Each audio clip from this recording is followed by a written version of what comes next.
2022년 4월 8일 금요일 새벽 기도회를 하나님 앞에 드리시겠습니다. 하나님의 말씀은 레위기 12장 말씀입니다.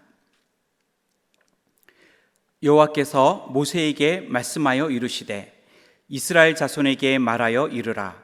여인이 임신하여 남자를 낳으면 그는 이레 동안 부정하리니 곧 월경할 때와 같이 부정할 것이며 여덟째의 날에는 그 아이의 포피를 벨 것이요 그 여인은 아직도 33일을 지내야 사녀리 깨끗하리니 정결하게 되는 기한이 차기 전에는 성물을 만지지도 말며 성소에 들어가지도 말 것이며 여자를 낳으면 그는 2일 동안 부정하리니 월경할 때와 같을 것이며 사녀리 깨끗하게 됨은 66일을 지내야 하리라.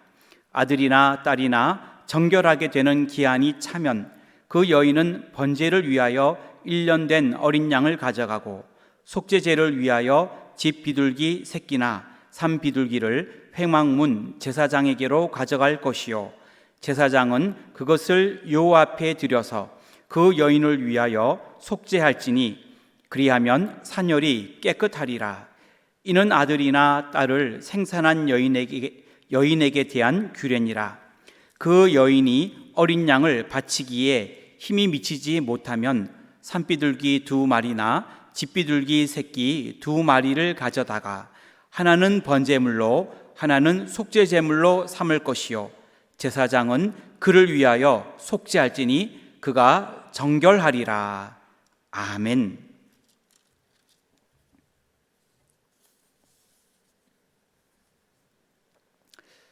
오늘 하루도 믿음으로 승리하시는 복된 하루가 되시기를 주님의 이름으로 축원합니다. 레위기 12장에는 산모의 정결 규례에 대하여 기록하고 있습니다. 오늘 말씀을 중심으로 산모의 정결 규례가 주는 교훈이라는 제목으로 기도의 제목을 삼으려고 합니다. 산모의 정결 규례가 주는 교훈, 첫째는 산모에게 정결하게 하는 기한을 두었습니다.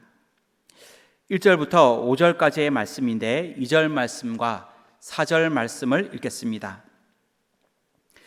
2절입니다. 이스라엘 자손에게 말하여 이르라. 여인이 임신하여 남자를 낳으면 그는 이레 동안 부정하리니 곧 월경할 때와 같이 부정할 것이며 4절입니다.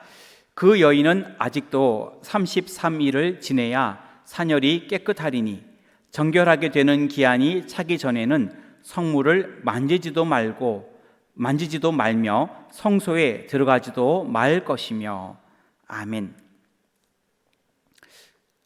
자녀의 출생은 참으로 축복된 그러한 사건입니다. 하지만은 레위기 12장을 보면 여인이 아기를 낳게 되면 부정하게 된다고 말씀하고 있습니다. 왜냐하면 출산하게 되면 생명의 근원인 피를 흘릴 수밖에 없기 때문입니다. 또한 그 해산의 고통이 하와의 불순종에서부터 기원한다고 보았기 때문입니다. 그래서 레위기 12장에는 산모가 출산을 하고 나면 정결케 하는 기간과 방법을 제시하고 있습니다. 그 첫 번째가 정결하게 하는 기한이 필요하다는 것입니다. 2절을 보게 되면 아들을 낳은 경우는 7일 동안 부정하고, 그리고 4절을 보게 되면 그 후 33일이 더 지나야 사녀리 깨끗하여진다라고 말씀하고 있습니다.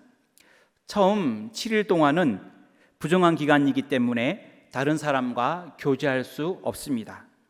그리고 33일 동안 계속해서 부정한 상태가 계속되기 때문에 성소에 나아가는 것, 그리고 성물을 만지는 것, 이러한 것들도 금지가 되었습니다.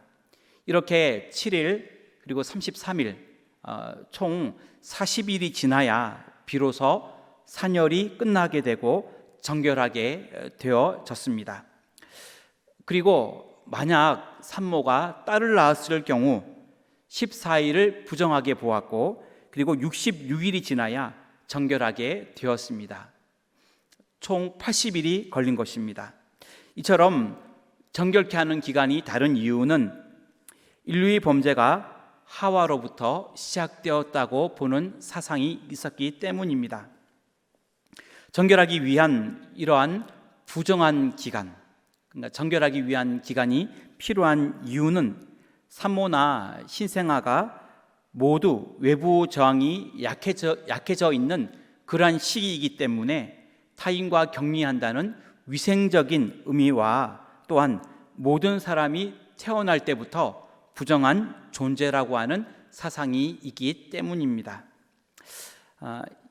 우리는 옛날에 사실은 이 레위기에 기록된 이 정결 규례를 보며 우리의 죄악을 깨달을 수 있어야 하고 또 그러한 기간을 두었던 것처럼 우리가 겸손한 모습으로 조심하며 정결한 성도의 삶을 살아갈 수 있어야 됩니다. 오늘 말씀을 통해 정결케 하는 기간을 통해 우리 모두가 죄악을 늘 기억하고 또 조심하고 겸손하게 우리가 정결한 성도의 삶을 살아갈 수 있기를 주님의 이름으로 축원합니다. 산모의 정결 규례가 주는 교훈, 둘째로 산모는 부정을 제거하기 위해 번제를 드렸습니다. 6절 상반절부터 그리고 7절과 8절까지의 말씀인데 6절 상반절을 읽겠습니다. 아들이나 딸이나 정결하게 되는 기한이 차면 그 여인은 번제를 위하여 1년 된 어린 양을 가져가고. 아멘. 산모는 정결하게 하는 기간이 필요했습니다. 남자아이인 경우 40일, 여자아이를 낳은 경우 80일이라고 하는 정결 기한이 필요했는데 그 기간이 지났다고 해서 자동으로 그 여인이, 산모가 정결하다고 인정되지는 않았습니다. 산모는 부정을 제거하기 위하여 반드시 대속의 의식을 치루어야 했습니다. 하나님은 먼저 산모가 번제를 드릴 것을 말씀하셨습니다. 산모가 드리는 번제는 해산의 고통과 위험에서 산모와 아이의 생명을 지켜주셨고 또 귀한 생명을 얻게 하신 하나님께 감사하면서 자신과 자녀를 하나님께 바친다는 헌신의 의미가 담겨 있습니다. 그리고 이때 하나님은 드리는 예물로 1년 된 어린 양을 드리도록 말씀하셨습니다. 그런데 경제적으로 어려운 형편에 있는 이도 있기 때문에 하나님은 그러한 경우에는 집비둘기나 산비둘기로 그 번제를 드릴 수 있다고 말씀하셨습니다. 하나님은 8절에 보면 가난한 자를 위해 양 대신에 2마리의 비둘기를 준비하여 한 마리는 번제로 그리고 다른 한 마리는 속죄제로 드려도 무방하다고 말씀해 주고 있습니다. 예수님의 모친인 마리아도 이러한 규례에 의거하여 출산 후 정결례로 살아있는 비둘기 한 쌍을 하나님 앞에 드렸던 것을 볼 수 있습니다. 산모가 하나님 앞에 번제를 드렸던 것처럼 모든 것을 하나님께 맡기며 헌신을 다짐하며 살아가는 우리의 모습이 되어지기를 주님의 이름으로 축원합니다. 산모의 정결 규례가 주는 교훈, 셋째로 산모는 부정을 제거하기 위해 속죄제를 드렸습니다. 6절 하반절부터 7절과 8절까지의 말씀인데 6절 하반절 말씀을 읽겠습니다. 속죄제를 위하여 집 비둘기 새끼나 산 비둘기를 회막문 제사장에게로 가져갈 것이요. 아멘. 산모는 부정을 제거하기 위하여 그 기한을 채워야 했고 또한 하나님 앞에 번제도 드려야 했고 속죄제도 드려야 했습니다. 이때 드리는 속죄제는 하나님께서 빈부에 관계없이 누구나 다 동일하게 산 비둘기나 집 비둘기를 하나님께 속죄 제물로 드릴 것을 말씀하셨습니다. 부정을 제거하기 위하여 모든 산모의 속죄제에 비둘기가 사용되었던 것입니다. 감사의 예물은 그 형편에 따라서 그 예물이 차이가 있을 수 있습니다. 넉넉한 사람은 넉넉한 대로, 또 없는 이는, 힘든 사람은 힘든 대로 그 형편에 맞게 드리면 됩니다. 하지만 속죄를 위한 대속 제물만큼만은 하나님 앞에 차별이 없이 누구나 다 일정한 부분을 하나님께 드려야 한다는 것입니다. 죄인이 속죄함을 받기 위해서도 아무 피나 드려서 되는 것이 아닙니다. 반드시 우리 모든 일을 위해 속죄 제물로 예수 그리스도의 보혈이 필요합니다. 나의 죄를 속할 수 있는 것은 오직 우리를 구원할 예수님의 보혈뿐입니다.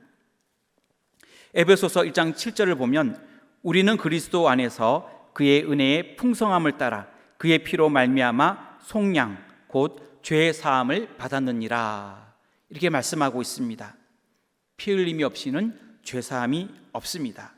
희생의 제물이 없다면 모든 부정함과 죄로부터 깨끗하게 될 수 없고 용서받을 수 없습니다. 예수님이 흘려주신 보혈은 우리를 더러운 죄에서 건져주시며 정결하게 해 주십니다. 산모가 하나님께 속죄제를 드렸던 것처럼 예수님의 대속의 피를 의지하여 오늘도 승리하며 살아갈 수 있기를 주님의 이름으로 축원합니다. 기도하겠습니다. 하나님, 산모의 정결 규례가 주는 것처럼 산모에게는 정결하게 하는 기간을 주셨던 것을 기억합니다. 하나님 앞에 우리의 죄가 얼마나 무거운지, 또 하나님 앞에 겸손한 모습으로 늘 정결하게 살아가게 하여 주시옵소서. 또한 산모가 부정을 제거하기 위하여 하나님 앞에 번제를 드렸던 것처럼 우리의 삶을 하나님께 온전히 맡기며 헌신을 다짐할 수 있도록 인도하여 주시옵소서. 또한 산모가 부정을 제거하기 위하여 속죄제를 드렸던 것처럼 예수님의 대속의 피로 날마다 속죄의 그 피로 나아갈 수 있도록 우리를 붙들어 주시옵소서. 우리 은혜 강성교회를 사랑하시는 줄 믿습니다. 모이기를 힘쓰는 교회가 되어 소망으로 모이는 교회, 격려하며 모이는 교회, 습관 따라 모이는 교회로 주님께 큰 영광 돌릴 수 있도록 인도하여 주시옵소서. 사순절 기간을 지내고 있습니다. 예수님의 사랑을 깊이 묵상하는 복된 기간 되게 하여 주시옵소서. 6월 5일 입당 예배와 임직식을 준비하고 있습니다. 하나님 함께하여 주옵시고 주님께 큰 영광 돌릴 수 있는 그러한 복된 시간이 되도록 역사하여 주시옵소서. 코로나19로 인하여 어려움 중에 있는 모든 성도를 불쌍히 여겨 주옵시고 코로나에 걸린 성도님들에게는 회복되는 은혜가 있게 하여 주시고 아직 코로나를 잘 이겨내고 있는 성도님들에게는 걸리지 아니하고 이 코로나를 잘 이겨낼 수 있도록 은혜를 베풀어 주시옵소서. 우리나라를 붙들어 주시고 코로나로 인하여 어려움 중에 있는 세계 모든 나라를 불쌍히 여겨주시고 속히 이 코로나로부터 저희들 회복이 되는 은혜가 있게 하여 주시옵소서. 우리나라 민족 대통령에게 함께 하시며 인도 캄보디아의 해외 선교, 조도 국내 선교 위에 하나님 하늘의 문을 열어주시고 이 시간 기도하는 모든 기도의 제목들, 간절하게 건강의 문제로 기도하는 제목들, 또 물질의 문제로 하나님 앞에 간절히 기도하는 그 기도의 제목들, 또 나의 앞길과 직장의 문제로 주님께 기도하는 기도의 제목들, 가정과 자녀를 위하여 기도할 때 그 기도의 제목들을 들으시고 하나님 모든 기도가 하나님 앞에 상달되어 응답받게 하여 주시옵소서. 오늘 하루도 함께하여 주시기를 원하오며 예수님의 이름으로 기도하옵나이다. 아멘.